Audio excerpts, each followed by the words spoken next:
Dari sekian banyak para sultan yang memerintah di Kesultanan Kasepuhan Cirebon, ada salah satu sultan yang begitu terkenal. Sultan ini dikenal sebagai sultan yang anti Belanda. Beliau di zamannya ketika memerintah itu berkonflik dengan Belanda karena memang sultan ini berambisi untuk mengusir Belanda dari Cirebon. Akan tetapi pemirsa, atas kelakuan sultan ini, jadi atas perbuatan sultan ini, akhirnya beliau diturunkan secara paksa dari tahta, dan bahkan beliau juga nantinya wafat karena terbunuh. Seperti apa kisah mengenai Sultan Matangaji, Sultan Kasepuhan kelima yang anti Belanda itu? Demikian uraiannya.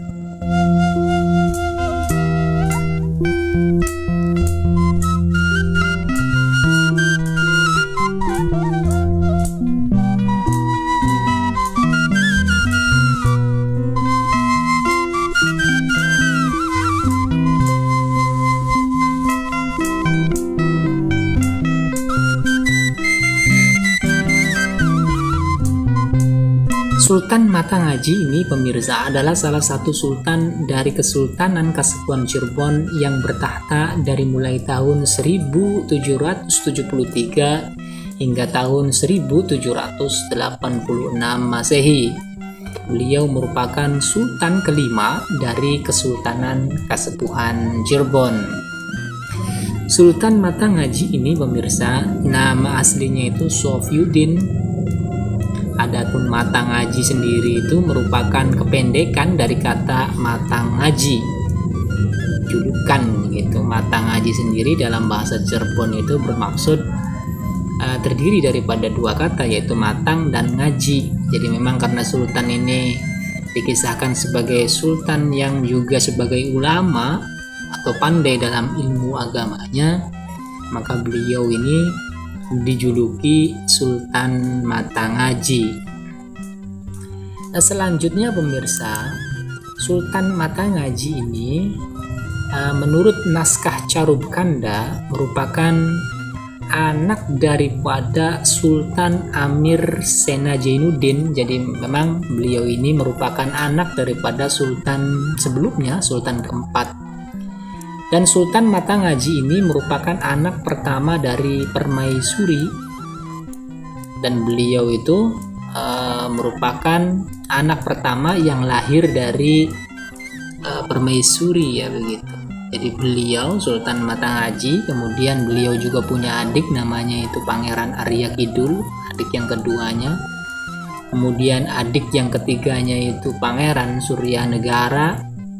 Kemudian adik yang keempatnya itu Pangeran Arya Kulon, dan adiknya yang terakhir adalah Ratu Mas Moblong, ya. Dan yang perempuannya itu nantinya itu kelak menikah dengan Ki Muda. Ki Muda ini adalah orang yang di kemudian hari menurut beberapa sejarawan adalah orang yang membunuh Sultan Matangaji. Selama 13 tahun memerintah, Sultan Matangaji ini di zaman pemerintahannya ini berupaya membatalkan beberapa perjanjian dengan VOC Belanda yang telah digagas oleh para pendahulunya. Karena memang Sultan Matangaji ini beranggapan bahwa perjanjian yang dijalankan dengan Belanda itu merugikan Cirebon begitu. Kemudian selain beliau berbuat demikian sebagai upaya apabila Belanda itu menolak, Sultan Matangaji juga mempersiapkan tentara Kesultanan Cirebon. Jadi mempersiapkan, dan diam-diam Sultan Matangaji ini memproduksi banyak sekali senjata begitu. Dan konon produksi senjata secara besar-besaran oleh Sultan Matangaji ini dilakukan di Taman Sunyaragi, karena memang Taman Sunyaragi ini waktu dulu ya sepi kan begitu ya, banyak hutan di sekelilingnya, sehingga bagi Sultan Matangaji itu tempat itu pas untuk memproduksi senjata dan melatih tentara Cirebon, kan begitu. Dan sebagaimana yang diduga oleh Sultan Matanghaji, jelas saja Belanda ini dalam hal ini yang menolak pembatalan perjanjian itu. Ya karena menolak, akhirnya kan terjadilah gesekan antara Presidenan Belanda di Cirebon itu dengan pihak Kesultanan Kasepuan, kan begitu. Yang menjadi nelangsa itu, pemirsa, ya,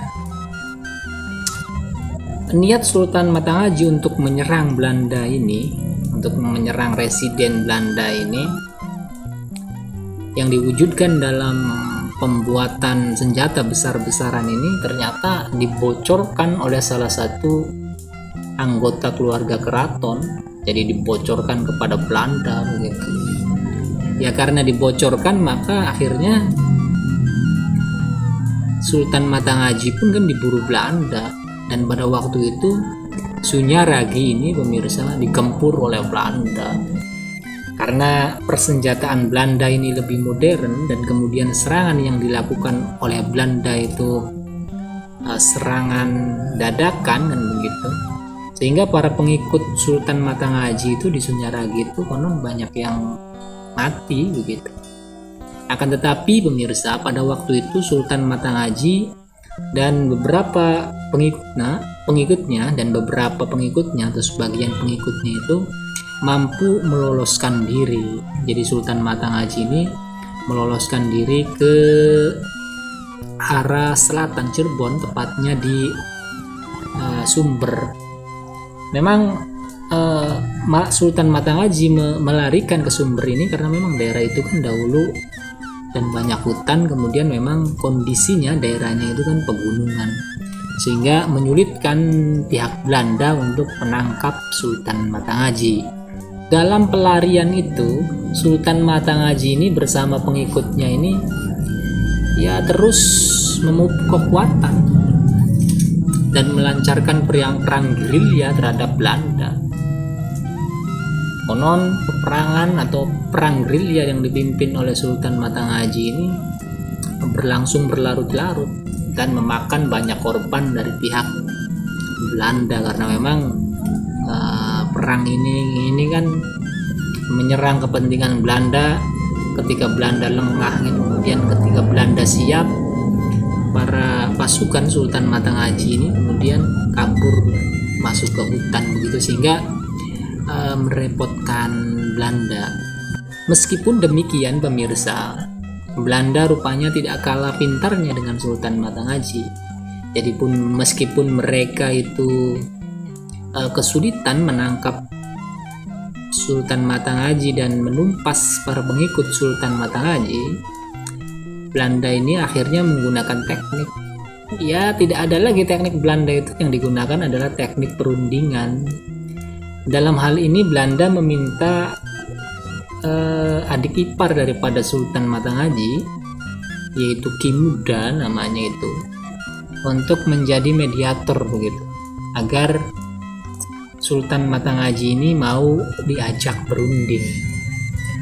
Dengan janji manis yang diberikan begitu kan oleh Ki Muda itu, akhirnya Sultan Matanghaji ini mau berunding dengan Belanda.